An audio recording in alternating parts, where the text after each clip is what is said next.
All right. And I guess the story that I'm going to read for you all tonight is called Mule Day. Mule Day is a real holiday celebrated in my hometown of Columbia, Tennessee. I think like every little town has its own thing. Like, so, you know, some towns have like the Strawberry Festival or the Apple Blossom Festival or something like that. In Columbia, like the yearly festival is called Mule Day, and it's a celebration of mules. And that goes back to like the history of the town. Back in the olden days, it was a very agricultural area, and mules were, you know, very important to that, and very expensive, to own and maintain. So that's the history of it. So to this day, Columbia, Tennessee celebrates Mule Day every year, and sort of like the highlight these days of Mule Day is just a big parade through downtown, and that is where this story begins.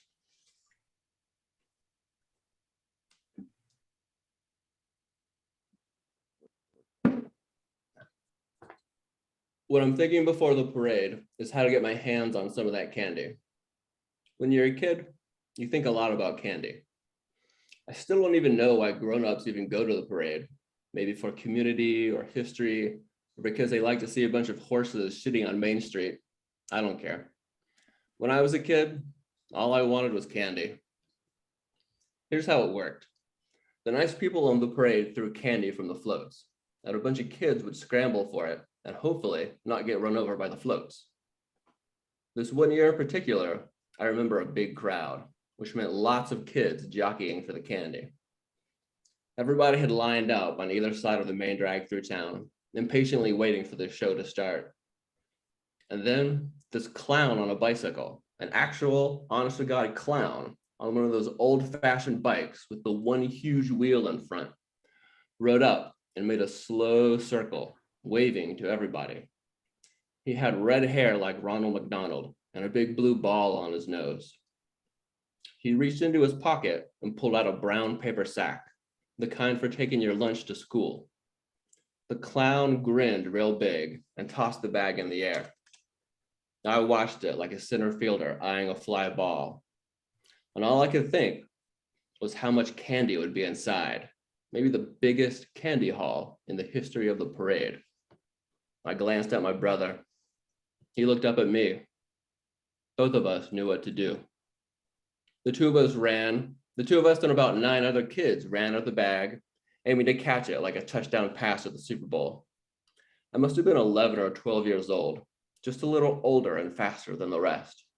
I bolted to the head of the pack, never taking my eyes off the bag as it sailed in a delicate arc through the sky. I reached high over all the other kids and snatched it out of the air. It was mine. That sack full of all the candy in the universe, mine. I opened the bag, and inside was another bag, a clear plastic Ziploc, but no candy, just this weird sort of squishy brown mass. I held up the Ziploc to get a closer look. Is it a brownie? My brother asked. He stood right beside me, tugging my shirt tail. Sure, I said, it's a brownie. I marched to the nearest garbage can, my face red and burning, to ditch the evidence before anybody saw. Miyu listened to my story. She sat across the table from me at Applebee's and sipped a Blue Moon she'd ordered at the bar. She looked at the bottle with a deeply thoughtful expression and looked up at me again. So it wasn't a brownie. It was poop, Miyu. The clown threw a bag of poop. You tell the weirdest stories, she said. And that is what Mule Day means to me, I explained. It's not the horses or cowboys or rodeos or history.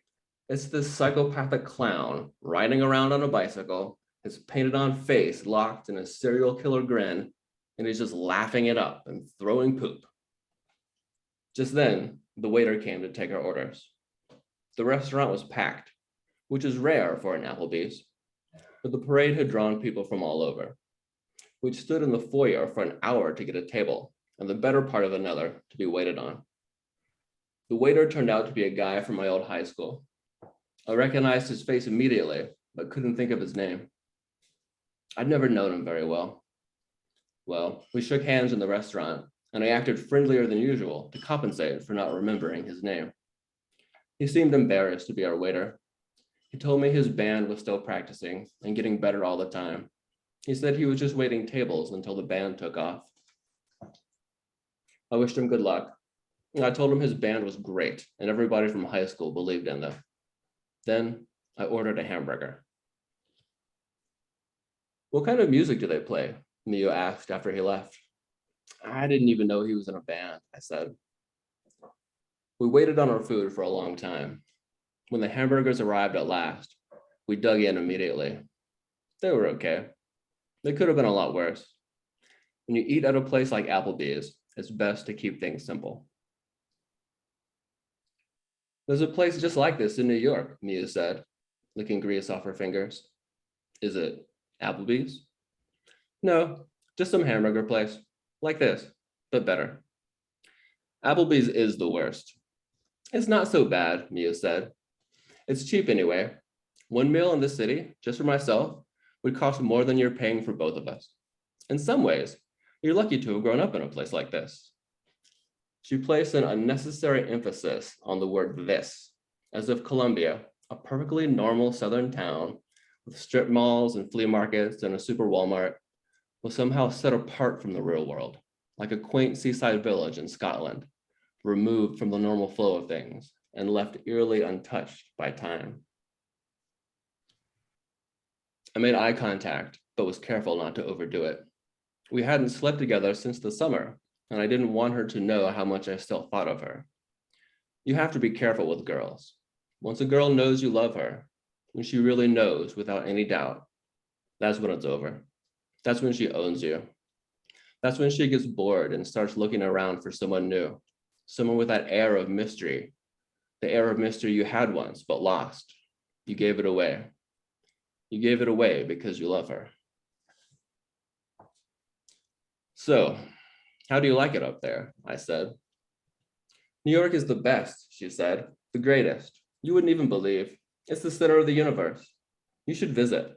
The MoMA, Central Park, there's so much. I can't wait to show you. Have you picked a major? You ask all the same questions as my grandmother, she said.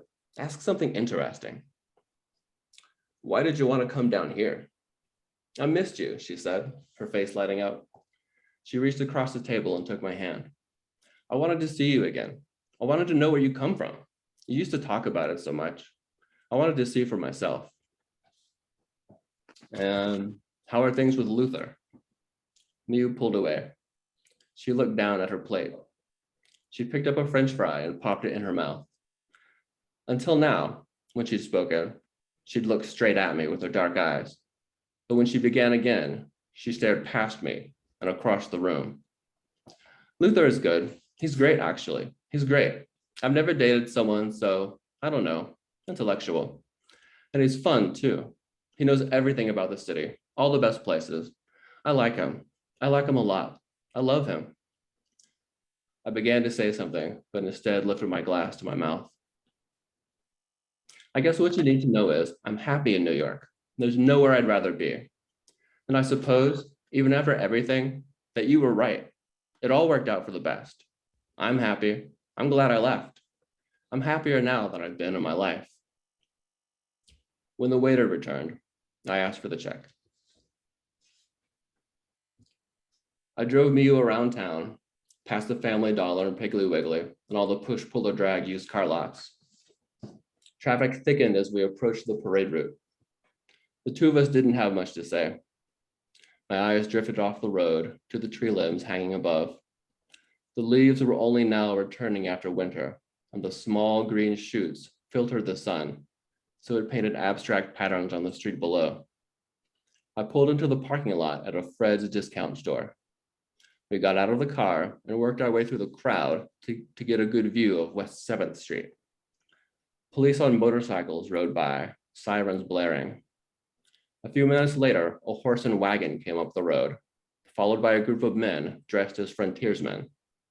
Then a red convertible with a beauty queen riding in it. The platinum blonde waved to the crowd and smiled her big, fake beauty queen smile. The parade went on like that for a long time. A lot of guys rode by on horses. They were dressed as cowboys, but they weren't really cowboys. It was all pretend. The fake cowboys looked nice, all clean and fresh, not at all like men who toiled in the fields in dirt and horse shit. Occasionally, one would wave, and everybody in the crowd waved back, or one would lift up his hat and whoop, and everybody would cheer like he'd done something special. I clapped too. So did Miyu. All of us were in on it together. How long does this last? Miyu said. Hours. Did you ever march in the parade in high school with the band? Every year for 4 years, I said. The parade is more fun when you're in it. Kareem came walking down the sidewalk. Kareem was another guy I knew, a little, from high school. We were never close friends, but we would talk sometimes. I knew him just well enough that I still recognized him after a few years. He came over when I waved. This is bullshit, man, Kareem said. That's the point, I said. Once a year, the town comes together to celebrate bullshit. It's not just mules that used to sell here, you know, he said. They sold slaves. Right on the square, the goddamn slave market. Oh my God, Miyu said. I can't even imagine. They used to grow cotton here, I said, before the Civil War. All the land around here used to be cotton fields. Kareem pointed to the parade. A guy with a scraggly red beard drove a wagon. He was overweight, with a shiny bald head and denim overalls. He cracked a long whip over his horses. Several rebel flags flew from the wagon. You see that shit? Kareem said. Oh my God, Miyu said. You see that horse-driving motherfucker? Kareem said, pointing. Miyu nodded. Fuck that guy, Kareem said. His great-granddaddy drove slaves. Later, Miyu and I walked up the street. The parade kept going and going, and after a while, it all looked the same. More horses and mules and fake cowboys and cowgirls. A group walked by, all of them dressed as settlers, the men wearing flannel and the women in gingham dresses. The men were handsome and the women pretty, and all of them smiled and waved. History classes had taught me that the life of a settler was a hard one, of busting sod and living in the dark and isolation. But it was nice to see the reenactors in the parade, all cheerful and lovely. I guess it's better to imagine the settlers that way. Jesus, Miyu said, all of this is too much. Same thing every year, I said. Can we leave? Sure, I said. I've seen it before. I feel hot. Come on, I said, motioning to her. Let's find some shade. I feel sick. Come on. Everything stinks. Stinks like a horse. Miyu stopped walking.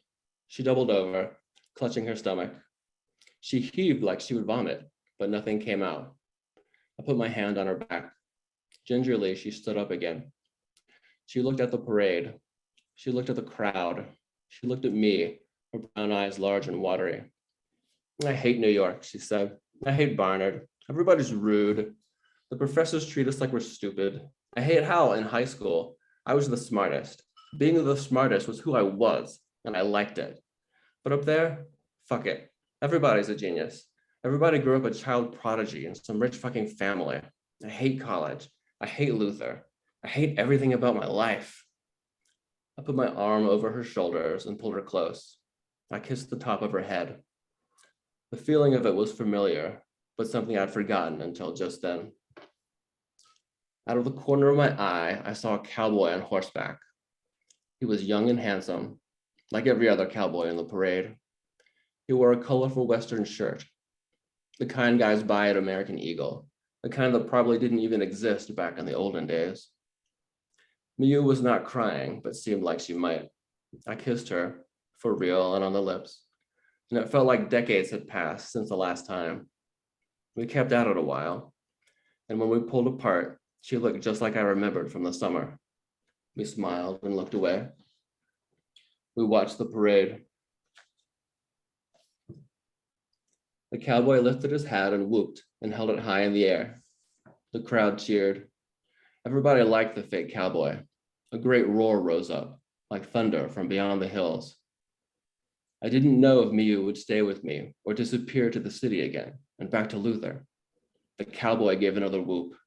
The sun shone down on his curly hair and the smooth white skin of his face. He looked like an angel from the American West. I kissed Miu again and felt, suddenly and strangely, that we could travel together back in time and write a new history for ourselves and our world, a better one, kinder and more honest. Our love could right historic wrongs and set the young nation on a truer course. The cowboy kept smiling. The crowd kept cheering. They loved the parade and how it made them feel about themselves and their ancestors and the past. Most of all, they loved the handsome cowboy. The history I would write with Miu would be more beautiful even than our cowboy angel from the wild frontier of dreams.